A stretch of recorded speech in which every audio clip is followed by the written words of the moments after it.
Arkansas in court, your news update, and paging George Jetson on this edition of Arbitrage News Weekend, starting right now.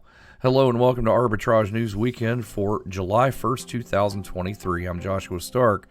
A tech industry trade group sued Arkansas on Thursday, challenging a new state law that requires parental permission from minors to create social media accounts.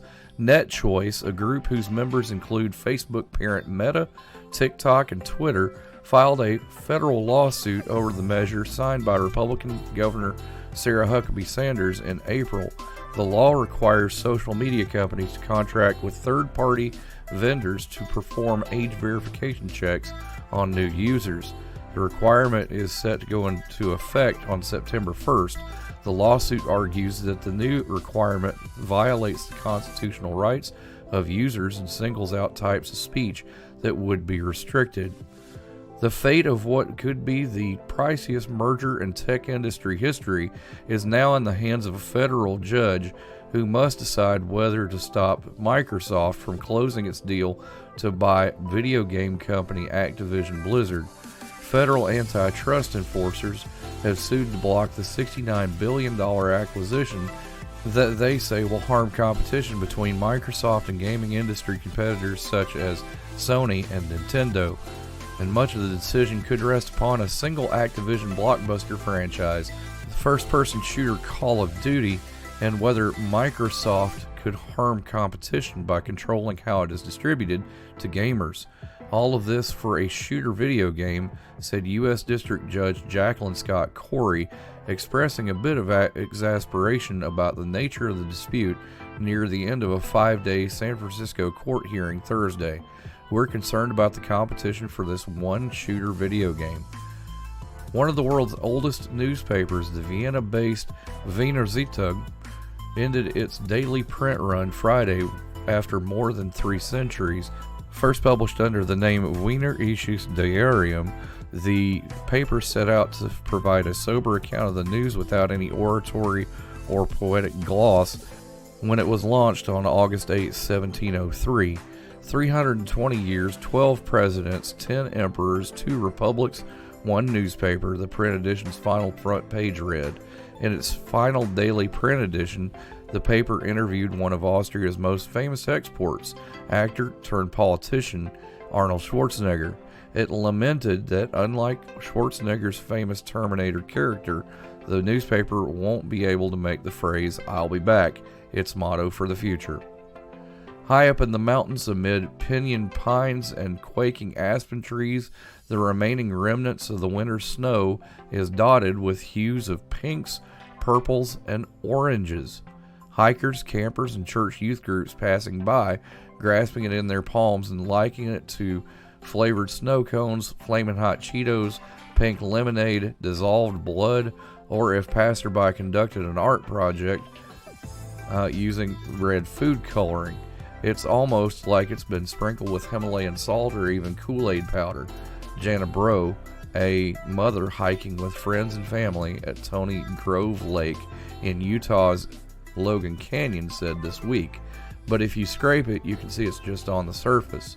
The Technicolor snow appears in high-altitude environments throughout the globe, including the French Alps and Japan's Mountain of Dua, when a perfect storm of conditions, water content, sunlight, temperatures, and the presence of nutrients awaken dormant green algae. More after this on Arbitrage News. I'm Smokey Bear, and I made an assistant to help you prevent wildfires. Dude, I've got this. I've been camping since I was 5 years old. But I am a camping influencer. You know what? I'll bet you $5. Assistant Smokey, what is the best way to put out a campfire? To put out a campfire, drown with water, stir, drown again. Then make sure the fire is out cold by feeling with the back of your hand. Wait, really? I'll take the $5. Learn more at SmokeyBear.com. Brought to you by the U.S. Forest Service, your state forester, This and the week's Ad Council. Arbitrage blog includes Let Her Cry, Internet for All, and Where's George Jetson When You Need Him? All this and more in this week's Arbitrage blog, available now at arbitragetrade.com. Now let's go to the president and CEO of Arbitrage, Royce Wells, for more. Royce, how's it going? Pretty good, Josh. How about you? I'm doing okay. Royce is off on assignment and having a better time than any of us around here. Let's just put it that way.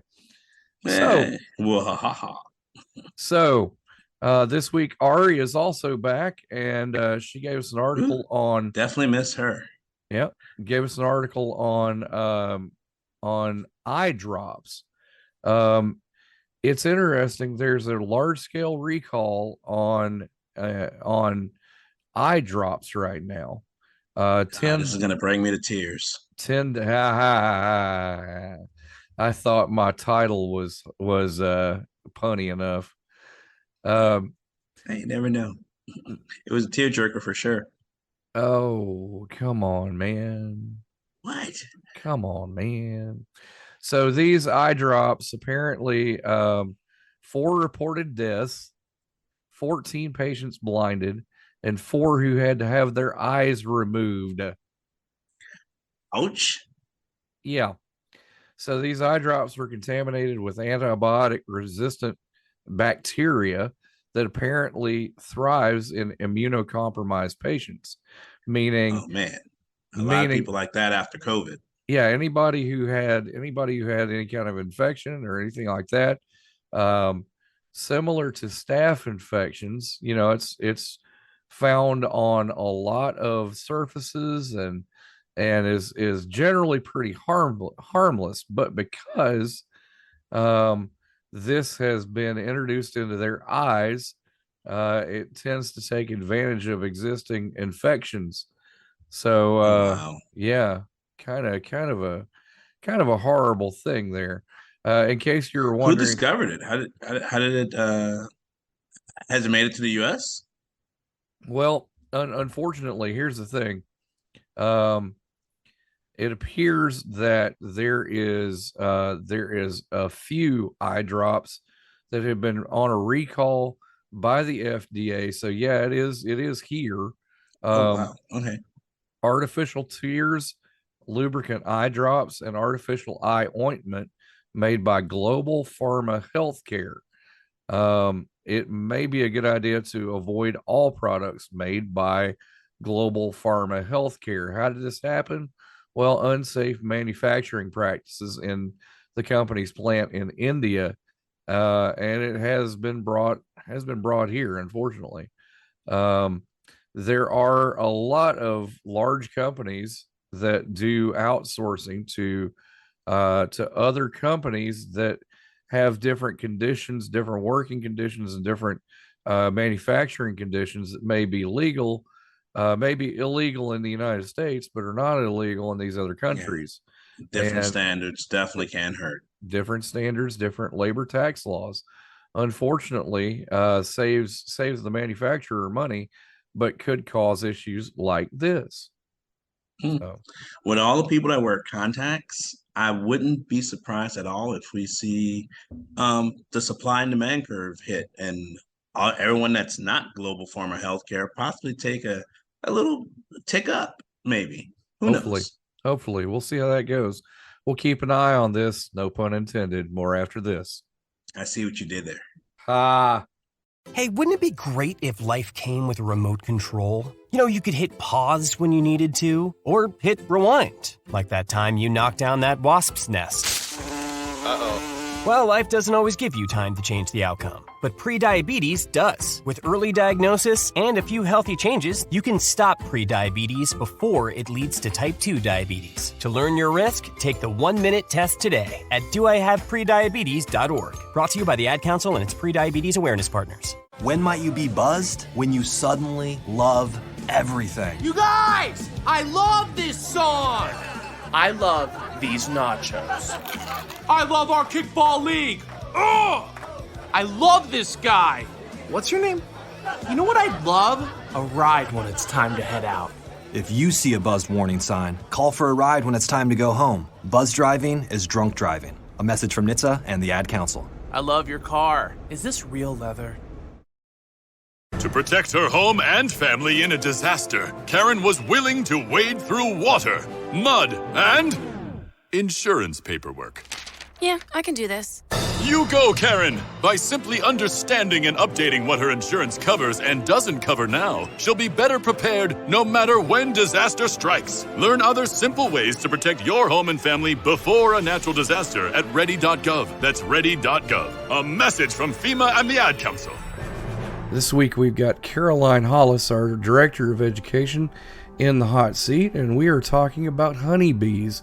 Caroline, honeybees are a way of life around here in the South. We see them all over the place, but this year seems to be not so much. Right. Last week, a report came out. Two universities did a study together, and they found that the bee population from these commercial beekeepers dropped by about 48% over the past year. Right.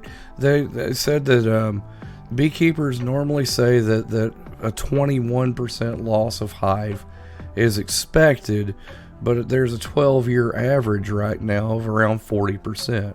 Right, and so with beekeepers, they've had to do a lot of things to try to, between the seasons, encourage the population growth. They've had to split their hives. Some of them have even had to buy new queens or new hives just to try to keep their populations up with what it needs to be. Well, the queen the hive follows the queen. That would make sense. Right. But why are the drop-offs? What's going on here? What's the catalyst to the drop-off? There are several factors. Pesticides are one, and then also a more homogeneous environment for the bees. They need a wide variety of flowers and things to pollinate to get the nectar, and so if you only have one type of thing, that can affect it. And also climate change and global warming. There was a report out of, I believe it was Washington, D.C., where they had some extremely warm temperatures in January, and so the bees started to come out from their hibernation, and then because it's January in Washington, D.C., the temperatures plummeted again, and a lot of bees had a hard time recovering from that. So several things can play into it.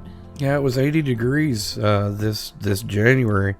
And of course, that brings them out of their stasis as far as winter is concerned. Yes, and so the bees kind of thought, oh, yay, it's springtime. It feels nice. But right. It only lasted for a few days. Yeah. Not to mention there's a bacterial disease going on. Yes, the American foul brood is the name of the disease, and it affects the young brood in the hive or in the colony, and when they die, they smell really bad. That's how it got the name, the American foul brood. And insects don't really have the ability to create antibodies, and so scientists didn't think they'd be able to do anything. You were telling me about this during lunch. Yes, I was. The fact that they wouldn't benefit from a vaccine, but they found out a way to get a vaccine to them. Yes, they found in the lab that honeybees are able to produce some kind of primitive antibodies. They have a very light immune system. And so researchers were able to, kind of like we get vaccines, they were able to take some of the dead virus and mix it with some food, and they gave it to the queen, who was then able to pass that immunity on to her colony, which that's the first time that's ever been done with any type of insect. Right. Well, is there any way to encourage new bee growth? As just humans living in the environment, we can try not to use pesticides and insecticides on your yard and in your garden. Try to have some organic native wildflowers in your garden. If you see bees, don't panic and try to hit them. Just try to be nice to them. Things like that. Be nice to your bees. More after this on Arbitrage News. Sometimes I just cannot believe all the storms we've gone through here.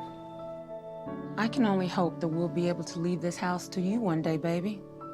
You're our legacy. Planning for these disasters will make sure we're safe, and is the best way to protect that legacy. You know what? We should make an emergency communication plan. That way we're ready this year. At my dorm, we have emergency kits for earthquakes and wildfires, but I'm sure there's something more local. I can send you with a link. Okay, smart.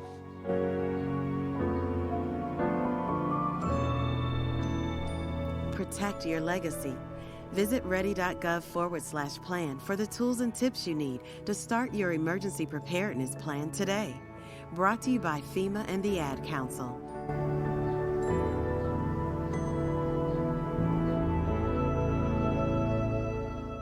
President Biden on Monday said high-speed internet is no longer a luxury, but an absolute necessity in the United States, saying that the United States, every household in the nation would have access by 2030 to high-speed internet. So, interesting thing there, Royce, because that's $40 billion worth of infrastructure. If we shoulder the burden of it, yes. Is anyone voting on this? How is this getting passed? Apparently, it's just out in the ether here. It looks like it's kind of a re-election ploy. Yeah. He is up for re-election. Maybe this is one of those things that he's trying to get going. But Congress has already approved something called the Broadband Equity Access and Deployment Program, along with several other internet expansion initiatives through the infrastructure bill that we had from COVID. I know in particular there's a rural internet expansion in that has found small towns in Arkansas having better internet than most places here in Memphis. Hey, it can happen. My only concern with all of this currently is antivirus. So what happens to the McAfees and the Nortons of the world? Will they be able to handle the huge influx, or will that be also provided? Because if you give everybody internet, you got to have them protected. Otherwise, you're going to have a whole lot of viruses and malware and hacking, and a whole lot of people who haven't been in touch with the internet now exposed to things they never dreamed of. Grandma's on Pogo. Oh boy. Yep. Had to deal with that a few times. Here's the thing though. And people, may not understand this, but internationally, we kind of lag behind in a lot of countries that have high-speed internet access countrywide. Taiwan, Vietnam, Japan, all these places have infrastructure in place that give their citizenry high-speed internet at a decent price, if not free. And the thing is that this is just basically keeping up with the Joneses, almost, if you think about it. Well, I could see that. The other thing is, well, not to be a conspiracy theorist or anything, if you're providing internet, if you're a company like Google, you just got access to a whole lot more data. Yeah, and I see that as well. I mean, there's a lot of implications here that I don't think have been really thought about. That being one of those. But it's nice to have these download speeds and these upload speeds. We do business and we have to have that speed. But there is definitely a who watches the watchers type thing going on here. With great speed comes great responsibility. Don't you wish you'd have said that without 30 seconds left in the segment? Oh no. I just use Speed Force, go back and say it again. There you go. So there's at least 35,000 projects already funded or underway to lay cable. Some of the $25 billion in initial funding is the American Rescue Plan, and we'll keep an eye on this as well. Excellent. To infinity and beyond, sir. To infinity and beyond. Xfinity. I'm Smokey Bear, and I made an assistant to help you prevent wildfires. Dude, I've got this. I've been camping since I was 5 years old. But I am a camping influencer. You know what? I'll bet you $5. Assistant Smokey, what is the best way to put out a campfire? To put out a campfire, drown with water, stir, drown again. Then make sure the fire is out cold by feeling with the back of your hand. Wait, really? I'll take the $5. Learn more at SmokeyBear.com. Brought to you by the U.S. Forest Service, your state forester, and the Ad Council. Why was the basketball court all wet? Because the players kept dribbling on it. The dad joke. Corny, groan-worthy, but also one of the simplest ways to share a moment with your kids. What did the buffalo say when he dropped his son off for school? Bye, son. So take a moment to make your kid laugh, because dad jokes rule. Make your kid laugh today. Go to fatherhood.gov. Brought to you by the U.S. Department of Health and Human Services and the Ad Council. David Grantham is with us. David is our self-proclaimed Costco guru. David, welcome to the show. I'm glad to be here. Self-proclaimed Costco guru. That makes me feel good and bad at the same time. But yeah, that means I'm just a Costco-aholic, apparently. So Josh, you got me on today, and we're going to talk about the Costco Advantage and why it's the ultimate shopping destination. You know, Costco. So I'm gonna couch the whole Costco thing with, if you're gonna be a Costco member, you need to be ready to buy in bulk and store in bulk. So I'm gonna have my little forewarning. But so we'll listen out some of the things that were good about Costco, and the high level stuff is they you get good deals, so you get incredible values and savings. They have good quality of meats and bakery and all that stuff. They have a good product range. They carry high-end products. Again, like I said, be ready to bulk buy. So because you have like 100. A pack of 100 of whatever, and you're like, am I ever going to use this? Big freezer, big refrigerator, and a storage building probably helps. Yeah, you probably need a storage building, which you can buy there too, at discount. I'm sure if you buy 2 of them, they'll give you a deal. But yeah, they have a lot of other things that people don't think about when they think about it. Costco. One of the things is they have like a good travel agency and car buying program, so they can give you some really good deals depending on the time of year. But their travel agency is really good. Apparently, people found like 20-30% better prices if you just go through them. I like the Tire and Auto Center too. They have pretty good deals on setup for tires. Yeah, again, it's a lot of just, why do I need this? Until you need it. And then you realize you need it. You need it. Right. Yeah, the one thing we didn't list in our article was, the other thing I really like about Costco is their pharmacy. They have really good deals in their pharmacy, even like on brand label, just non-generic stuff. They give you like a 20% better price on pharmacy items. So it's interesting because these warehouse clubs popped up in the late 80s to early 90s with Sam's Club first, and then Costco, and then there's another one called BJ's Warehouse Club, which I'm familiar with from the Northeast. And all of these have bulk buying deals and things like that they pass on the savings to you. Anything from $1.50 hot dogs to vacations to earns. We talked about that in our multi-part series. You can go back in our archives and listen to that. But it seems like Costco is a good idea. We're not sponsored by them at all, but we figured we'd utilize David a little bit. Yeah, just like I said, the warning up front, I'll say again, if you're going to be a big Costco shopper, be prepared to store it, don't buy things that are going to go bad, that you're not ready to eat right then. So like I said, it's a great deal if you're prepared and know what you're going into. Yeah, my mom and dad used to shop at Sam's all the time, and let me tell you, we had a lot of bulk stuff. Oh boy. Thanks, David. Glad to be here. All right, more after this. Hey, hon, what you doing with your phone? Taking pictures? No, I'm asking it questions. Like what? Hey, Bobo, do flowers have best friends? I'm sorry. I'm afraid I don't know that. Hey, follow me. I want to show you something. Look, flowers do have best friends. Whoa. Some answers can only be found in nature. Discover the unsearchable. Visit discovertheforest.org to find a trail near you. Brought to you by the United States Forest Service and the Ad Council. What is dedication? My daughter is biological and my son is adopted. I love them both so much.